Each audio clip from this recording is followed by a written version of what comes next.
नमस्कार. आऊचा खाऊ या यूट्यूब चॅनलवर मी मेधा तुमच्या सगळ्यांचं मनापासून स्वागत करते. सुट्टीच्या दिवशी वेगळा असा पदार्थ काय करायचा, कारण आठवडाभर पोळी भाजी खाऊन घरातले सगळेच कंटाळलेले असतात. मग पदार्थ वेगळा पण हवा, चटपटीत पण हवा आणि पोटभरीचा आणि पौष्टिक असाही हवा. तर मग काय करायचं हा प्रश्न सगळ्या आयांसमोर असतो. तर त्यासाठीचा मी पर्याय आज तुम्हाला दाखवते. मुगाचे डोसे. हे नुसते नाही तर त्याच्याबरोबर डोश्याची भाजी म्हणजे बटाटा भाजी जशी बाहेर असती तशीच डोस्याची भाजी कशी करायची ते दाखवणार आहे. आणि त्याच्याबरोबर चटणी असा तिन्ही पदार्थ मी तुम्हाला आता दाखवणार आहे.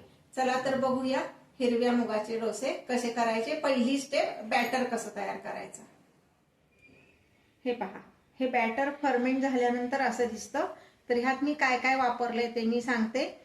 एक भांडभर हिरवे मूग घेतलेत, स्वच्छ निवडून धुवून 6 तास भिजवले. त्यानंतर पाव भांड तांदूळ, पाव भांड उडदाची डाळ, हे पण स्वच्छ धुवून घेतलं आहे. आणि वेगळं वेगळं प्रत्येक पदार्थ वेगळ्या भांड्यात भिजत ठेवलेला आहे.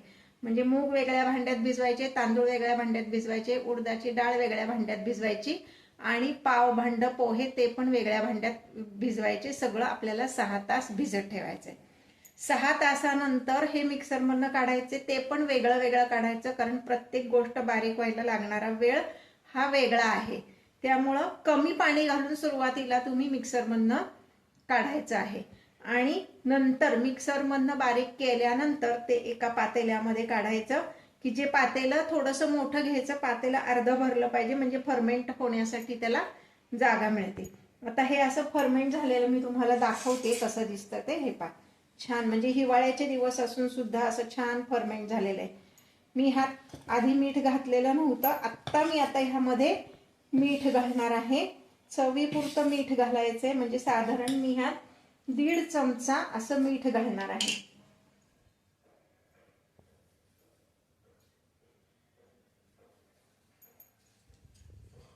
आणि हे मी व्यवस्थित असं मिक्स करून घेणार आहे. हे जर खूप घट्ट वाटत असलं तर त्यात आपण एक अर्धा भांड पाणी घातलं तरी चालेल. थोडंसं हे घट्ट आहे तर मी ह्यामध्ये अर्ध भांड पाणी घालणार आहे.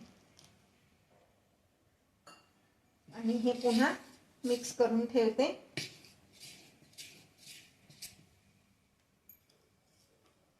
ते मीठ त्यामध्ये 10 मिनिटात ते मीठ त्यात विरघळेल, म्हणजे आपल्याला डोसा करायला सोपं जाईल.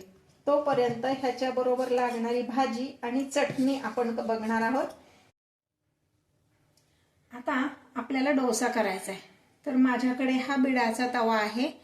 तो जरी वळसवलेला असला म्हणजे सीझन केलेला असला तरी प्रत्येक वेळेस जसं आपण बाहेर जाताना मेकअप करतो की नाही तसं त्या तव्याला पण मेकअप करावं, म्हणजे मग डोसा अगदी छान निघतो. म्हणजे काय, तर जरी वळसवलेला किंवा सीझन केलेला तवा असला तरी आपण तो थोडं का होईना साबणाच्या पाण्याने धुतो वापरून झाल्यावर. मग परत तो सीझन करण्यासाठी काय करायचं अगदी शॉर्ट मध्ये ते मी तुम्हाला दाखवते. आता हा तवा मी तापत ठेवलेला आहे. ह्याच्यावर मी घालणार आहे 2 ते 3 चमचे मीठ. मिठामुळं काय होतं, त्याच्यावर जर काही बाकीचे पार्टिकल्स असतील किंवा अति तेलकट असेल तर ते छान सीझन होतो तवा.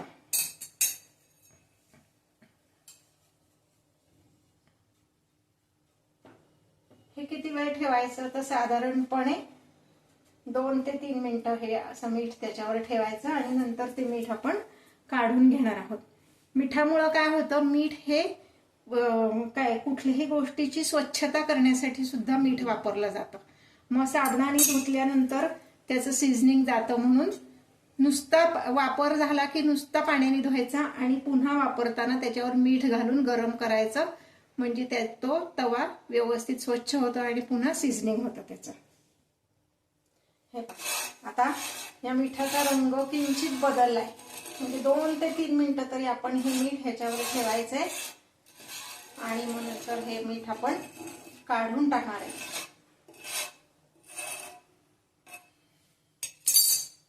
एक स्वच्छ फडकं घ्यायचंय आणि हे मीठ असं सगळं एका ठिकाणी गोळा करून आपण ताटलीत काढून घेणार आहोत.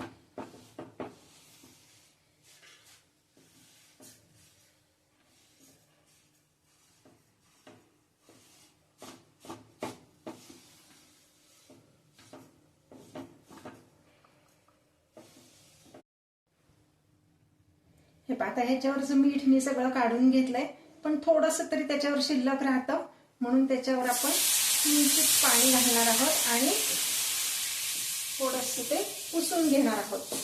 म्हणजे दोन्ही होतं की त्याचं टेम्परेचर पण मेंटेन होतं आणि सगळं मीठ पण निघून येतं. आता आपण डोसा करणार आहोत. तवा व्यवस्थित तापलेला आहे आणि ह्या कांद्याने मी त्याला तेल लावून घेते सगळीकडे व्यवस्थित. गॅस लोच ठेवायचा आहे, फ्लेम वाढवायची नाहीये गॅसची. आणि आता हा मी डोसा घालते त्याच्यावर.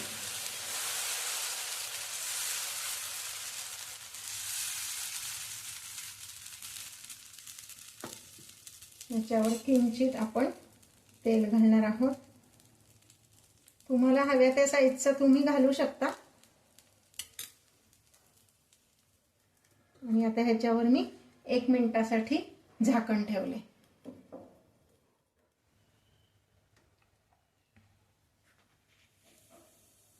हे पहा आता व्यवस्थित शिजलाय डोसा.